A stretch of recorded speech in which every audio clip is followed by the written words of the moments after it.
కోరికలు తీర్చేటి కోడె మొక్కుల స్వామి ధర్మకుండంలోన స్నానాలు చేద్దాం, రాజన్న దేవుడికి ప్రణమిల్లి వద్దాం. వేద వేదాంగాలు చెవులార విందాం.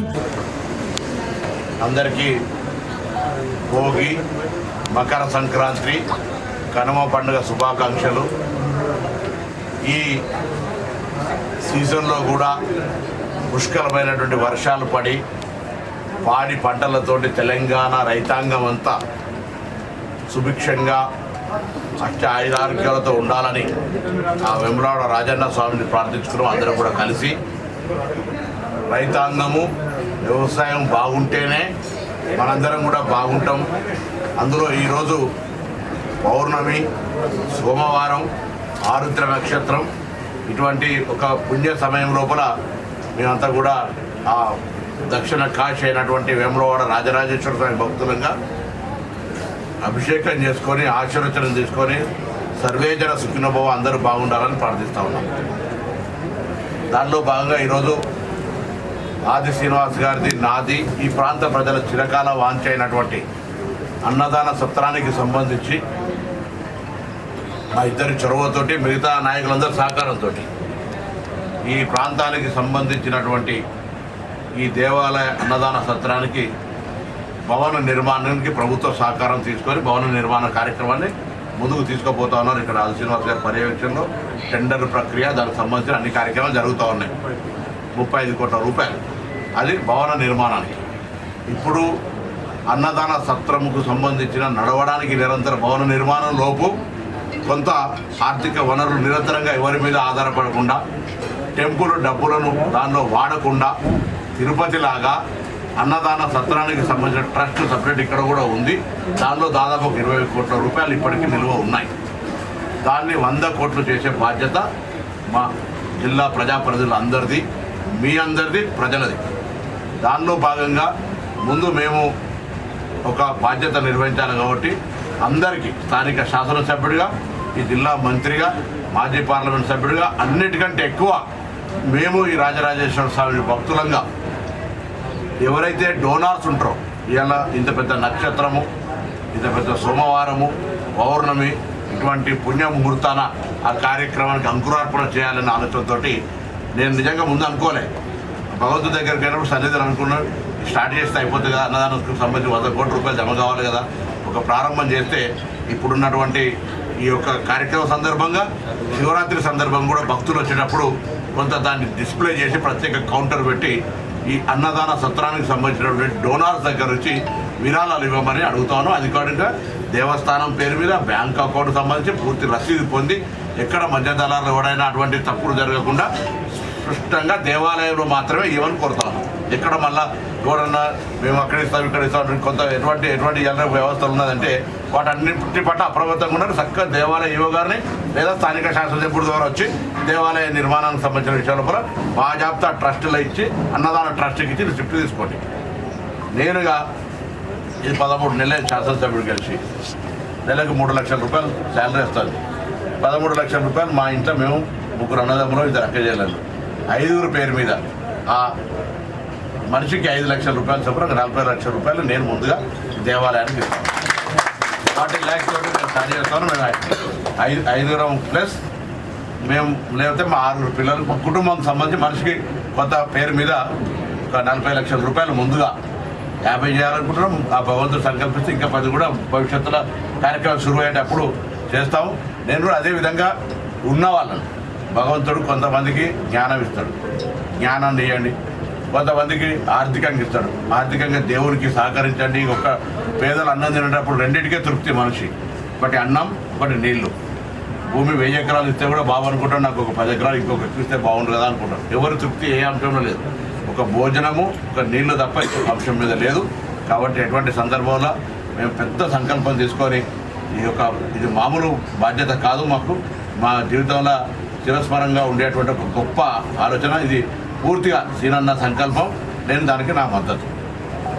మా దీంట్లో నేనేమంటాను జోడెట్లలాగా దానికి సంబంధించి ఎక్కడ కూడా నేను తన అనేటువంటి భావంగానే ఏం లేదు. ఇది రాజరాజేశ్వర స్వామి గొప్ప కాబట్టి ఆ రాజరాజేశ్వర స్వామికి సంబంధించి ఈ కార్యక్రమం విజయవంతం కావాలి. మీ అందరూ కూడా సహకరించండి.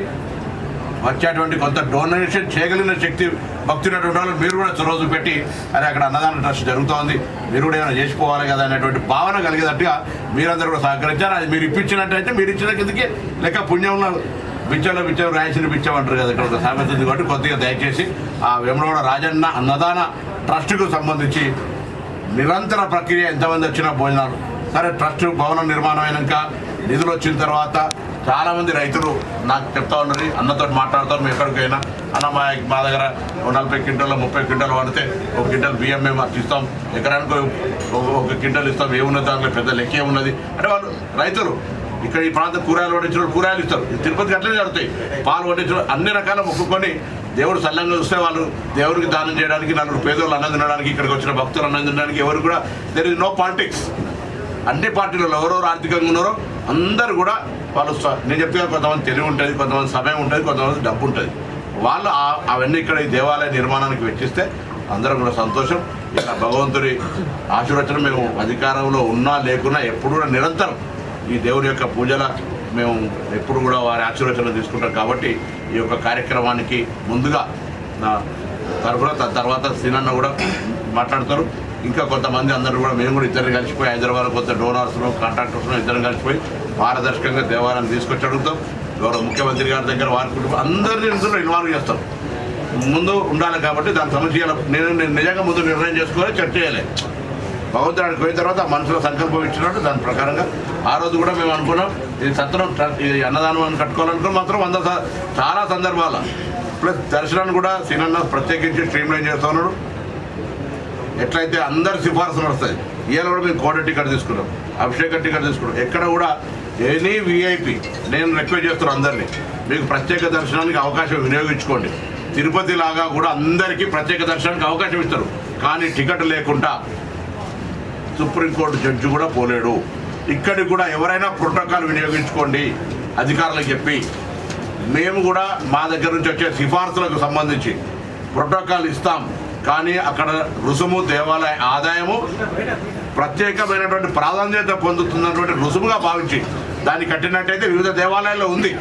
ఇలా శ్రీశైలం ఉంది, మిగతా చాలా దేవాలయం ఉంది. వేములవాడ రాజరాజేశ్వర స్వామి ప్రాంతాన్ని అభివృద్ధి చేయాలి.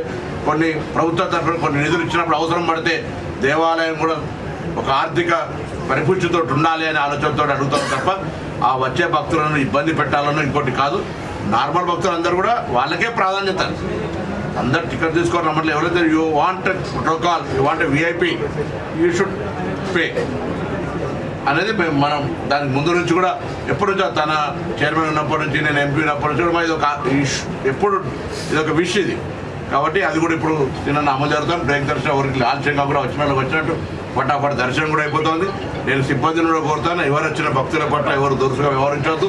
భక్తులు కొంత ఆతృత ఉన్నా తొందరగా ఉన్నా కొద్దిగా రాబోయే శివరాత్రికి సంబంధించి మన ఆది శ్రీనివాస్ గారు సమీక్ష నిర్వహించినారు. ఈ శివరాత్రి కూడా బ్రహ్మాండంగా అంటే భగవంతుని ఆశీర్వచనంతో వారే ఈ వేడుకను చాలా గొప్పగా జరుపుకుంటారు.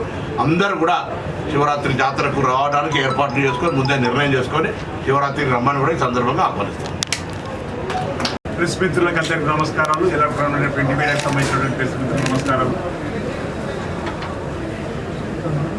గౌరవ బీసీ మరియు రవాణా శాఖ బాధ్యులు పొన్నం ప్రభాకర్ గారు, గౌరవ ప్రభుత్వ వైపు ధర్మపురి దాని సభ్యులు లక్ష్మణ్ గారు, ఇతరత్ర వేములవాడ పట్టణ ముఖ్యులందరం కూడా ఈరోజు వేములవాడ శ్రీ రాజరాజస్వామి సన్నిధిలో ఈ సంక్రాంతి పండుగ పర్వదినాలలో ఈ భోగి, సంక్రాంతి, కనుమ ఈ 3 రోజులు కూడా జరిపే పండుగలలో స్వామివారిని దర్శించుకుని ఇప్పుడే మంత్రి గారు చెప్పినట్టుగా లోక కళ్యాణం జరగాలని, ప్రాంత ప్రజలు సుభిక్షంగా ఉండాలని, సకాలంలో చక్కటి వర్షాలు బ్రహ్మాండంగా పడి పాడి పంట బ్రహ్మాండంగా పండి రైతులకు కూడా ఇదివరకు ప్రజలు సుఖమై జీవితం ఆనందమై జీవితం అశ్వతో ఉండాలని చెప్పని మరి వారిని వేడుకోవడం జరిగింది. స్వామివారిని అమ్మవారిని వేములవాడ రాజన్న ఆలయ అభివృద్ధికి ఈ ప్రభుత్వం గౌరవ ముఖ్యమంత్రి రేవంత్ రెడ్డి గారు పదవి బాధ్యత స్వీకరించిన తర్వాత దేవాదాయ శాఖ మంత్రి సురేఖ గారు కూడా ప్రత్యేకమైన చొరవ తీసుకున్నప్పుడు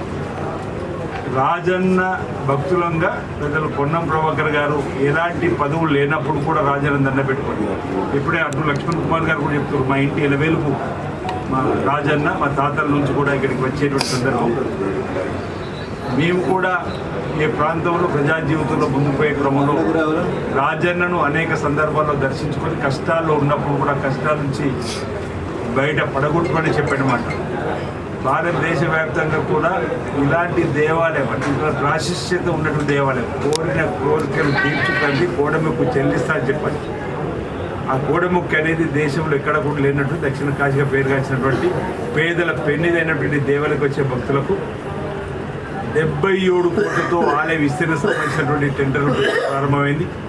అదేవిధంగా ఆలయానికి వచ్చేటువంటి మెయిన్ రోడ్ కూడా 47 కోట్లతో పరిపాలన సంబంధించి అన్ని మంజూరై రెవెన్యూ అధికారులు కలెక్టర్ గారి ఆధ్వర్యంలో కూడా ఒకసారి పబ్లికేషన్ గెజిట్ నోటిఫికేషన్ కూడా కావడం జరిగింది. ఆ తదుపరి ఈ ప్రాంత ప్రజలకు చిరకాలికంగా పెద్దల పొన్నం ప్రభాకర్ గారి కోరిక వెంగమాంబ తిరుమలలో ఉన్నటువంటి అన్నదాన సత్రంలాగా మనం కూడా ఇక్కడ చేయాలి.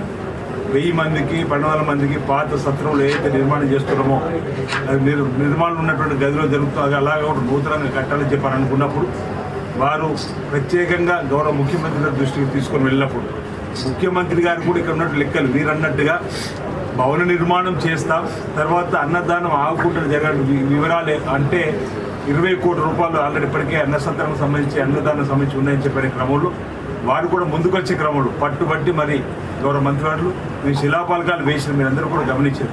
ఈ శిలాపలకం ఇంకప్పటికీ తయారు కాలేదు, ఎందుకంటే ఇది తర్వాత 2వ దశలో పెట్టుకుందామని. లేదు తప్పనిసరిగా మా ఇద్దరి కోరిక వేరే శాసనసభ్యుడు విప్గా ఉన్నటువంటి నా కోరిక తప్పనిసరి ఇవ్వాలని చెప్పంటే బేగంపేట హెలికాప్టర్లో మేము నరేంద్ర రెడ్డి గారు కూడా రావాల్సి ఉండే ఏది ఈ కార్యక్రమానికి. కానీ ఇక్కడి నుంచి మేము ఉన్నాం, మీరు ఇక్కడి నుంచి ఫోన్లో ఆ గెస్ట్ హౌస్లో కూర్చున్నాం. ఈ రోజే 35 కోట్లతో ఏదైతే మన అన్నదాన సత్రానికి ఎస్టిమేట్ పంపిస్తున్నామో దానికి సంబంధించి ఫౌండేషన్ ఏ రోజు పడాల్సింది చెప్పనగానే ముఖ్యమంత్రి గారు రాజన్న చెప్పినట్టు మీరు వస్తువు ఖాళీ అన్నీ చేసుకుంటూ వస్తుంది, ఇది కూడా చేసుకుని రమ్మని మా ద్వారా అది ఏది ఒత్తిడి ఉందో వారు వెంటనే వేమ నరేంద్ర రెడ్డి గారికి మరి మీరు ఉండండి, మేము వేములవాడలో హెలికాప్టర్ ల్యాండ్ కాకంటే ముందే మీకు జీవో రావాలని చెప్పండి. నాకు వెంటనే వేమ నరేంద్ర రెడ్డి ఫోన్ చేసిండు, అన్న పక్కన ఉన్నాడు, మీ కోరిక మేరకు ఇక్కడే ఉండిపోవాల్సి వస్తుంది, 10 నిమిషాలు ల్యాండ్ కాకంటే మీకు జీవో పంపిస్తారు. నిజంగా మేము అక్కడ ఉన్నాం. 10 నిమిషాల ముందే జీవో కాపీని 35 కోట్లు మంజూరు చేసిన తర్వాత అప్పటికప్పుడు ఫ్లెక్సీని పెట్టి భూమి పూజ చేసింది. దానికి అప్పుడప్పుడు ఫ్లెక్సీని ఏర్పడేవాల్సి వచ్చింది, దాని ఫౌండేషన్ స్టూడియో గమనించారు. అంటే దాని అర్థం ఏంటంటే వేమనాడు రాజన్న కూడా ఈ ప్రభుత్వంతో మరి దీవెనలు ఇచ్చి ఈ ప్రాంత అభివృద్ధి కోసం పనులు చేసే క్రమంలో ఇలాంటి దానికి ఆశీస్సులు ఇవ్వడం ఆనందదాయకంగా ఆ రోజు శుభదాయకంగా కూడా వేదిక మీద కూడా చెప్పడం. ఈ సందర్భంగా ఉన్న ప్రభాకర్ గారికి అదేవిధంగా గౌరవ ముఖ్యమంత్రి గారికి కూడా ధన్యవాదాలు చెప్పడం జరిగింది. దాన్ని ముందుకు నడపడం ఒక సవాల్గా తీసుకొని పోవాలని చెప్పాలి. ఈరోజు 20 కోట్లు ఉన్నటువంటి అన్న సత్రానికి సంబంధించినటువంటి 100 కోట్ల వరకు తీసుకొని పోయి ఇక రాబో రోజుల్లో మరింత పెంపొందించే క్రమంలో ఇప్పటికే చైర్మన్ ఛాంబర్లు కూడా డిస్ప్లే బోర్డ్స్ ఏర్పడేసినాం. అసలు ఎవరైతే ఈ దేవాలయానికి వచ్చేటువంటి దాతలుగా ఉన్నటువంటి ఎవరైతే ఇస్తున్నారో చెప్పడానికి కూడా ఒకటి డిస్ప్లే బోర్డు కూడా ఏర్పడేయడం జరిగింది. ఈరోజు మరి పెద్దలు పొన్నం ప్రభాకర్ గారి కుటుంబ సభ్యులు అన్నదమ్ములు ఉమ్మడి కుటుంబంగా తల ఇంతగా అంటే వాళ్ళ అన్నలు వాళ్ళ వదినలు తను వీళ్ళ భార్య వీళ్ళ పిల్లలు అందరూ కలిసి తలా ఇంతగా 40 లక్షల రూపాయలు ఈరోజు మొదటిగా విరాళం అంటే ఇప్పటికే అన్నదాన సత్రానికి విరాళాలు వస్తున్నాయి, కానీ ఈ లక్ష్యంతో ముందుకు క్రమంలో 40 లక్షలు ప్రకటించడాన్ని నేను స్వాగతిస్తూ ఉన్నా. వారికి నా హృదయపూర్వకంగా ధన్యవాదాలు తెలియజేస్తూ వేమనాడు రాజన్న రాజరాజేశ్వర దేవి ఆశీస్సులు వారి కుటుంబానికి ఉండాలని చెప్పని కోరుకుంటూ మరి ఈ వేమనాడు గడ్డ నుంచి ఎమ్మెల్యేగా ఎంపిక కాబట్టి ఈ అన్న సత్రం ముందుకు నడవాలని చెప్పి కోరుకున్న క్రమంలో నేను కూడా ఉన్నటువంటి సందర్భంలో మా తల్లి తండ్రి నా పేరు మా భార్య మా కొడుకు పేరు మీద కూడా ఈ 5 తరఫున 10 లక్షల రూపాయలు నేను కూడా అన్న సత్రానికి ఈ రోజు నుంచే మరి ప్రకటన చేస్తూ ఉన్న వారి ప్రకారంగా. ఎందుకంటే ఇది ఒక విధానము భక్త సమాజానికి వెళ్ళాలని. ఇంకో కమిషన్ కూడా నేను అనేక సందర్భాలు చెప్పిన హైదరాబాద్ నుంచి బయలుదేరితే 2.5 గంటలు వేమనాడు రాజన్న ఆలయానికి స్వామిని దర్శించుకొని మళ్ళీ భోజనానికి హైదరాబాద్ చేరేంత దగ్గరలో వేమనాడు రాజన్న ఉన్నాడు. కాబట్టి భక్త జనాభాలందరికీ కూడా విజ్ఞప్తి చేస్తున్నా, హైదరాబాద్లో ఉన్నటువంటి అందరూ కూడా ఉదయం మీరు 6 గంటలకు బయలుదేరితే 8:30కి ఇక్కడ రావచ్చు. ఇక్కడ స్వామివారిని దర్శించుకొని అమ్మవారిని దర్శించుకొని బ్రేక్ఫాస్ట్ చేసుకొని తిరిగి భోజనానికి హైదరాబాద్ చేరేంత దగ్గరగా వేమనాడు రాజన్న ఆలయం ఉంది. ఈ ఆలయాన్ని సందర్శించండి, దర్శించండి, స్వామివారి కృపా కటాక్ష పాత్రలు కావాలని ఈ ఒక రోజు ప్లాన్ చేసుకుంటే వీళ్ళ రాజన్న దగ్గరికి వచ్చి కొండగట్టు అంజన దగ్గరికి వెళ్ళి తర్వాత ధర్మపూడి లక్ష్మణ స్వామి దగ్గరికి కూడా వెళ్ళి దర్శనం చేసుకొని సాయంత్రం మళ్ళీ తిరిగి హైదరాబాద్ చేరుకునేంత ఒక టూర్ ప్లాన్లో కూడా ఈ 3 దేవాలయాలు ఉమ్మడి జిల్లాలో ఉన్నటువంటివి దర్శించుకొని తరించాలి. భక్తజన వాళ్ళకి అందరికీ కూడా ఆ స్వామివారి ఇక్కడ అంజన ఆశీస్సులు, ఆ లక్ష్మణ స్వామి ఆశీస్సులు, రాజన్న ఆశీస్సులు అందే విధంగా కూడా ప్లాన్ చేసుకోవాల్సిందిగా టూరిజం సంబంధించిన వారికి కూడా అవసరమైతే మనం ఇది ఒక చక్కటి ప్లాన్లో కూడా చేసుకొని ముందుకు పోయినట్టయితే ఇంకా భక్తులకు మేలైనటువంటి సౌకర్యాలు కూడా కల్పించిన వాళ్ళు అవుతున్నమాట సందర్భం చెప్తూ టెండర్ల ప్రక్రియ ప్రారంభమవుతూ ఉంది. ఆలయ విస్తీర్ణకు సంబంధించి అదేవిధంగా వేరే పట్టణ రోడ్డు వెడల్పు సంబంధించి అన్న సత్రకు సంబంధించి కూడా ఈ 3 కూడా యథావిధిగా ముందుకు తీసుకోవాలని చెప్పని ప్రయత్నం చేస్తున్నాం. మహాశివరాత్రి ఫిబ్రవరి 26వ తారీఖున వస్తుంది కాబట్టి ఆలయ అంతర్గత భాగంలో ఉన్నటువంటివి ఇప్పుడు టెండర్లలో ముందుకు పోకుండా ఆలయ విస్తీర్ణకి అయితే 4 ఎకరాలు చేయాలనుకుంటాం ఆ పై భాగం ఈ కింది భాగం నుంచి నిర్మాణం చేయాలని చెప్పడానికి కోసం కూడా మన VTD సమావేశం కూడా ఒక నిర్ణయం తీసుకోవడం జరిగిందన్నమాట. ఈ సందర్భం చెప్తూ సుదూరం నుంచి వచ్చే భక్తులకు, ఈ ప్రాంతంలో భక్తులకు, వేల పట్టణ భక్తులకు చక్కటి అంటే ఆలయంలోకి వెళ్ళగానే ఆహ్లాదకరమైన వాతావరణంలో ఈ దేవుళ్ళని అడుగుపెట్టగానే గతంలోనే అన్నీ కూడా కాసేపు మరిచిపోయి స్వామివారిలో సన్నిధిలో లీనమయ్యే విధంగా ఏర్పాటు చేయాలని చెప్పని తిరుమలలో ఏ విధంగా వెళ్ళగానే భక్తి భావం ఉట్టిపడేలా ఉంటుందో వాతావరణం ఆ విధంగా చేయాలని చెప్పిన సంకల్పం ముందుకు దీనికి భక్త జనాలతో పాటు అందరి సహకారం అందివ్వాలని చెప్పి సందర్భం కోరుతాము. పక్షాలు భవిష్యత్తులో శ్రీశైలంలో మ్యూజికల్ ఫౌంటైన్ షో నడుస్తుంది. తప్పకుండా మానేరు తీరంలో మా ఇద్దరు సంకల్పం అది కూడా తప్పకుండా అటువంటి musical fountain with Shiva what memorial history తోటి దాన్ని కూడా రూపొందించే విధంగా మేము చర్యలు తీసుకుంటాం. మొదటి మా ఇద్దరు బాధ్యత. రెండవది వేములవాడ నుంచి కూడా AC బస్ హైదరాబాద్ స్టార్ట్ అవుతుంది. కొండగట్టుకు సంబంధించి మధ్యలో రెండింటి మధ్యలో కాబట్టి ఇక్కడ నుంచి అక్కడికి పోతారు, అక్కడి నుంచి ఇక్కడికి వస్తారు. తప్పకుండా రవాణా పరంగా నేనే రవాణా శాఖ మంత్రిని కాబట్టి వేరే ప్రాంతాల నుంచి వేములవాడకు రావడానికి అనేక రకాల రూట్లు, బస్సులు, బస్టాండ్ అభివృద్ధి వేములవాడ, బస్టాండ్ అభివృద్ధి ధర్మపురి కూడా ప్రత్యేకించి శ్రద్ధ తీసుకొని అభివృద్ధిలోకి తీసుకొస్తాం. 20,000 శివభక్తులు మా కులదైవం, మా తాతలు, మా నాయనమ్మ, మా పూర్వీకుల నుంచి ఆ స్వామివారి పాదాల కాడ ఉండేవాళ్ళం. ఆ స్వామివారి దయతో ఈరోజు ధర్మపురి శాసనసభ్యులుగా, ప్రభుత్వ విప్పుగా అనుకోకుండా మా గౌరవ మంత్రివర్యులు ప్రభాకరణ గారు, మా సహచర శాసనసభ్యుడు, మా ప్రభుత్వ విప్పు శ్రీనాన్న గారు మంచి పర్వదినంన ఆరుద్ర నక్షత్రం పౌర్ణమి రోజు సోమవారం రోజు స్వామివారి యొక్క దర్శనము మరియు అభిషేకం చేసే అవకాశం దొరికినందుకు ఆ స్వామివారికి మేము ఎన్నడూ కూడా మేము మర్చిపోలేదనే విషయం మనం చేసుకుంటూ ఈ సందర్భంగా రాష్ట్ర ముఖ్యమంత్రి గారికి, టూరిజం మినిస్టర్ గారు రిక్వెస్ట్ చేసేది ఏంటంటే హైదరాబాద్కి వెళ్ళి వచ్చే భక్తులంతా కూడా రాత్రి పడుకొని మార్నింగ్ స్వామివారి దర్శనం చేసుకొని చాలామంది మా ఫ్రెండ్స్, మా స్టేబ్లాస్లో ఇక్కడ స్వామివారి అభిషేకము స్వామివారి పూజ పాల్గొని నెక్స్ట్ కొండగట్టుకు వచ్చి కొండగట్టు నుంచి నరసింహస్వామి దగ్గరికి వస్తున్నారు. టూరిజం కారిడార్గా ప్రకటించే విధంగా ప్రత్యేకంగా చొరవ తీసుకోవాలని చెప్పి అన్న మంత్రివర్గ గారిని రిక్వెస్ట్ చేస్తున్నా. గవర్నమెంట్ ఆఫ్ ఇండియా నుంచి టూరిజం కారిడార్కు ప్రత్యేక నిధులు కూడా ఇస్తున్నారు. నేను మొన్ననే జూపల్లి కృష్ణారావు మినిస్టర్ గారి కూడా కలిసి ఇక్కడ నుంచి ఇక్కడ మొదలైతే స్వామివారి దర్శించుకుని కొండగట్టు ఆంజనేయ స్వామి గారు స్వామిని, అదేవిధంగా ధర్మపురి లక్ష్మణ స్వామి, గోదావరి పవిత్రమైన గోదావరి అక్కడే పక్కనే కోట్లింగాలు ఉంటాయి టూరిజం. ఇది ఈ విధంగా చేస్తే ఇక్కడి నుంచి పోతే మనం ఈ విధంగా యూటర్న్ టూరిజం కారిడార్గా ప్రకటించి గవర్నమెంట్ ఆఫ్ ఇండియా ఏదైతే రాష్ట్ర ప్రభుత్వం ముఖ్యమంత్రి గారు, టూరిజం మినిస్టర్ గారి ద్వారా పెద్ద ఎత్తున నిధులు తీసుకొచ్చే విధంగా మంత్రి వారి చొరవ తీసుకోవాలని సందర్భంగా మనం చేసుకుంటూ ప్రతి ఒక్కరికి భోగి అదేవిధంగా సంక్రాంతి శుభాకాంక్షలు తెలియజేసుకుంటూ అందరికీ నమస్కారం.